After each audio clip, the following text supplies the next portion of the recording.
Happy Tuesday. So I've been doing these website accessibility and usability evaluations for a little bit. I've been doing them really consistently for the last few months. So before we started the 100 website accessibility and usability evaluations, I've been doing them before that to refine my process.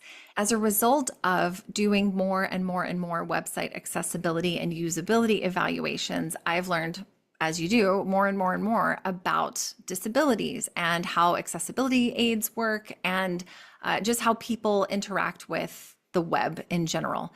And I'm never going to tell you that I know absolutely everything. I even hesitate to be like, I'm an expert. I'm an expert in my process. And there's still so much more to learn because there are so many disabilities and there are so many ways that manifests and how the people with those disabilities interact with the world around them. Someone asked me the other day why I'm so excited about working or building website accessibility, why this is my passion, why do I light up talking about this? And it's not because I've known anyone with a disability. It's not because I've had one until I broke my arm recently. I've never had the experience of having to only use my smartphone with one hand or only using my keyboard and mouse to navigate with one hand to interact with a website. So until that happened, I didn't have like a close tie to the group of people with disabilities. The reason I got so excited about working on accessibility is because it's a logical step for me, at least. And again, I'm ADHD and autistic, so my idea of logical might involve a few detours, but we do eventually get there. So the result of all of this logic and exposure is that I am really excited about building accessible websites and making the web more accessible. And I'm working on writing a talk about how we are only temporarily able. And I'm continuing to refine it because I think more people need to recognize that this isn't just some far off group of people you've never met. It's you just haven't got there yet. People with disabilities in the US, it's the largest and fastest growing group of minorities, people with disabilities. And we could join their ranks at any time as a result of getting sick, having an accident, or simply by aging into our older selves, which naturally comes with more and more disability as we get older. I got the suggestion to watch a documentary called Crip Camp. And I'm going to laugh and tell you, no, this is not like Snoop Dogg's not in it. This is not about crip walking. This is not about the actual crips or anything. Like, it is the language that the folks in the documentary have used to describe themselves, but also it is an interesting little kind of brings you in. You're like, ooh, what's Crip Camp?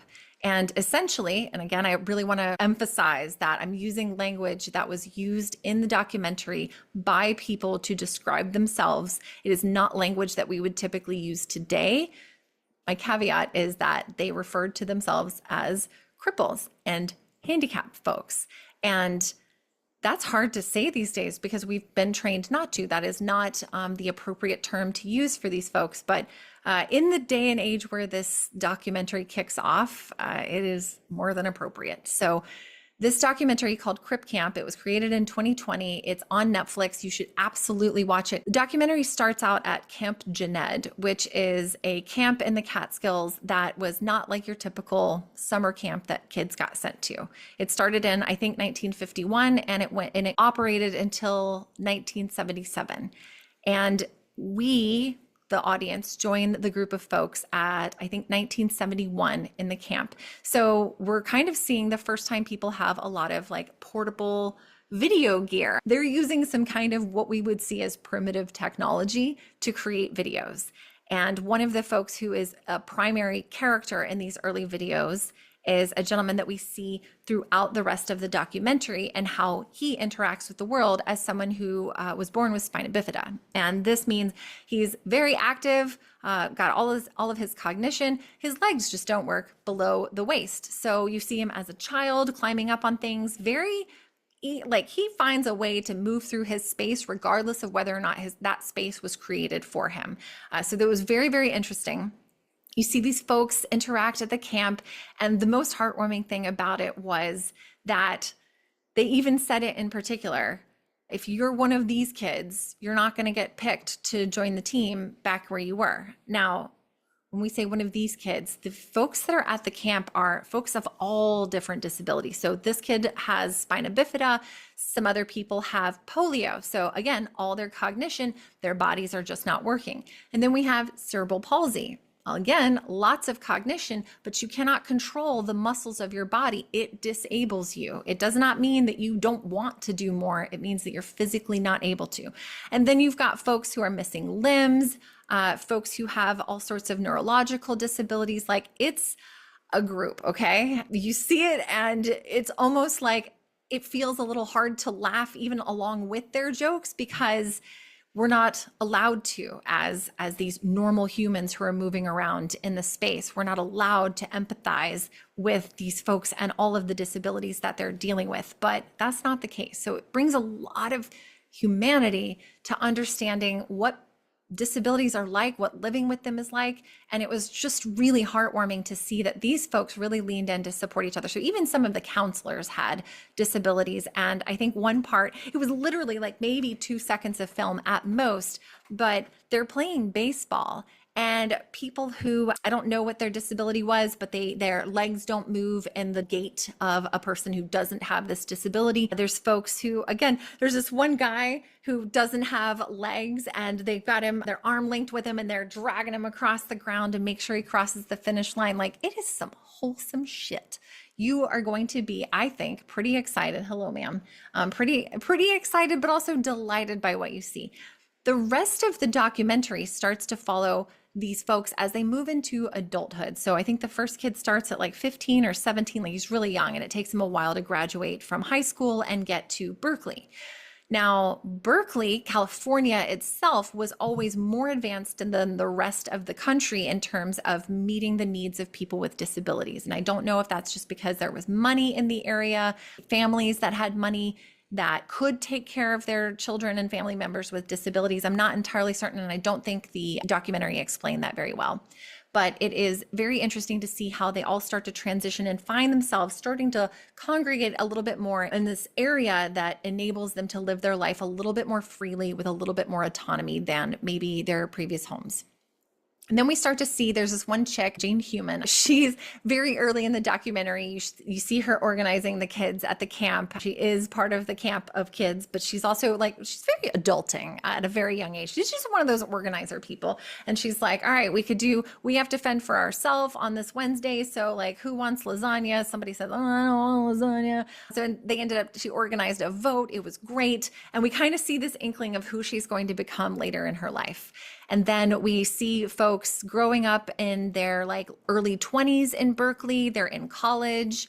I recognize that I had some prejudices I needed to let go of. I did not expect or somehow correlate the possibility of someone who has cerebral palsy getting a master's degree in computer science. Like, I'm slightly ashamed, but also like, when you don't know better, it's okay that you don't know. But once you know better, you can do better. So now I know that I cannot make assumptions about what people are capable of doing just because they happen to be in a wheelchair, or in this guy's case, he wore a helmet that had a stick on it. And that is how he would move his automated or his electric wheelchair and interact with other things. Like, the audacity of me to believe that this person couldn't overcome the inability to use their hands and still get a master's degree. Please don't let that shame you for not having a master's degree. But yeah, there's a lot of preconceived notions that I was able to start letting go of because I saw people doing this stuff. Like, that was impressive. So then we follow through that documentary into some legislation. So this is when we find out about Section 504, and I think this is in the 80s, if I recall correctly. I think past the late 70s. I can't remember. The timeline's not perfect. I was very rapt and paying attention, but I wasn't taking notes as if I was going to give you a report. So this is really just ad hoc, Megan just being enthusiastic. It was phenomenal. What was it, 1977? They end up in California. I think it was in San Francisco. I'm positive it was in San Francisco because the mayor was somebody Moscone. And then there's a guy, I think his name is Califano. I can't remember if he was federal or state or something, but essentially people with disabilities were very much demanding that he either represent or sign something and he just refused to do it. So I think the first time Section 504, which is the federal law that says you cannot discriminate, no organization, no government organization, school, university, etc., can discriminate against people with disabilities. So at one point, they even describe the like separate but equal doctrine. And this Jane woman has to argue to say, hey, we already had Brown versus Board of Education. This is unacceptable, because they were proposing putting one special needs school and amongst all the other schools. So they didn't actually get to interact with other folks who don't have disabilities. It's only you people with disabilities stay over there so we don't have to see you, which is what the impression is that they get. So I think it originally comes up for voting like in Congress or whatever when Reagan is in office, and Reagan did not in fact sign it. So it ends up going back to this Califano guy, I believe. I am hopefully describing this accurately. Anywho, they stage a sit-in, and this is where it starts to get really like, oh my gosh, this is bananas exciting. They stage a sit-in. I think it's at City Hall. It's on the 4th floor. And I don't know that they anticipated, they didn't go in there with the intention of like, we're going to sit here until you sign this. But through the conversation and the unwillingness of the people in charge of the government to actually acknowledge that these people have needs and their needs deserve to be met, they said, we're going to sit here until you do. And so they organized a sit-in. And day one was real interesting. And then I think it went for 24 days. It was crazy. The FBI shut off the phone lines to the building.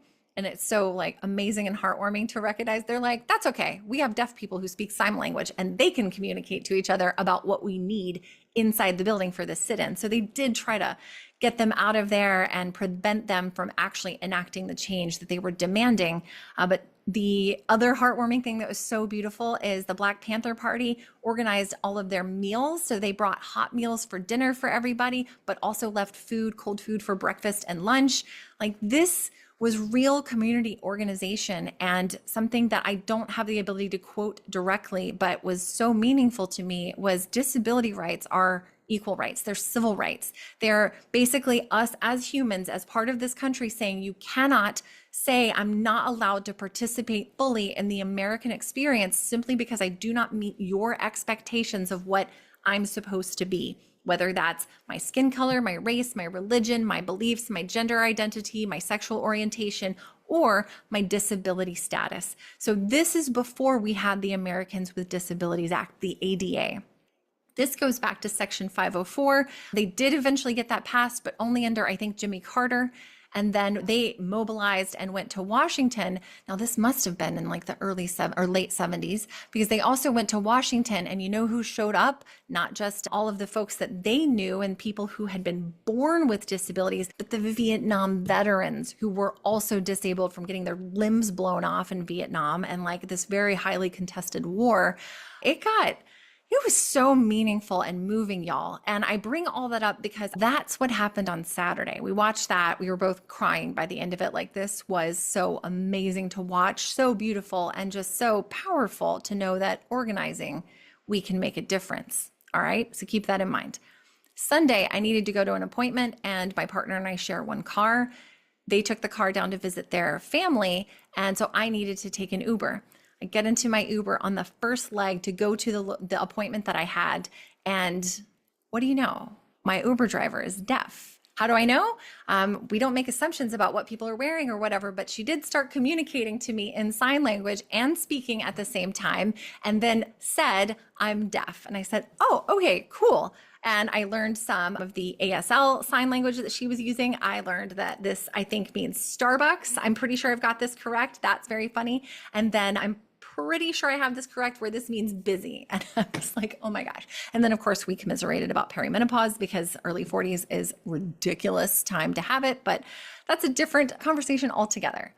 Then, so this is Saturday, I watched Crip Camp. Yesterday, I had a deaf driver who was really amazing, and I gave her my card, and I'm like, you're the kind of people I would really like to hire to do these checks online so that I understand, because I'm never going to have the same experience as a deaf person. So I need to make sure that we do accessibility testing with deaf people. Like, it's important to my business model that I actually have people with disabilities checking the accessibility of websites.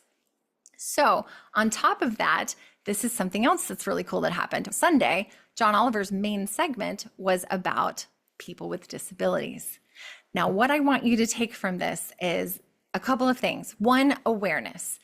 If there is nothing else you do in the next month to bring more understanding about people with disabilities, is either watch that 20-minute segment from John Oliver or watch the Crip Camp documentary. It's about an hour and 48 minutes, if I recall correctly. So it is not that long, and it is a really interesting and moving story that's being told. And it is a story that's being told that does impact all of us, because we are only temporarily abled. At some point, I will be very old, I hope, and who knows what my disabilities would be. But every single one of us gains disabilities as we age, and those laws then apply to us. So it is actually very much incumbent upon us. Incumbent, is that the word I mean? It doesn't matter. It is our responsibility to advocate for equal rights, not because we need them right now, but because we will need them in the future. So if nothing else, advocate for your neighbors with disabilities, because you might end up disabled. In fact, you're likely to, in terms of lots of different aging factors. Okay. I will link the information below. All of this, seeing that documentary after having the tab open on my phone for easily a month, knowing that, oh, I got to make time. It's a documentary. Am I going to be bored? Who knows? And then meeting a deaf Uber driver, and then seeing John Oliver talking about people with disabilities for his main segment on an HBO show that is broadcast out to the world. What this tells me is that the universe is making the cooperative components necessary to not only help me and level 11 technology succeed, but in order to make our future even better for people of all ability levels. So the awareness is happening. I would really encourage you to share this information with someone else, to encourage someone to watch this documentary, to start to build empathy for people who don't look and don't act and don't talk exactly the same way you do, but because it's probably going to be important later when you're aging and your family is aging, for you to be able to work with them effectively. Anyway, all of this tells me that the universe, we're in the right place. Working on accessibility matters. It matters more now than ever. And I think it is going to matter more in the future. I think this is going to be the future of a lot of UX jobs. So learning and understanding WCAG guidelines, accessibility basics, and understanding the lived experience of people who don't have the same level of abilities as you might is going to be really, really important for our future as designers and developers and other digital technologists. Okay, I really hope that you check this out. Please let me know if you do, or leave a comment or a thumbs up if you're planning to. I'm really, really excited to talk about it. So expect to see a discussion post here in the future. All right, I'll see you soon.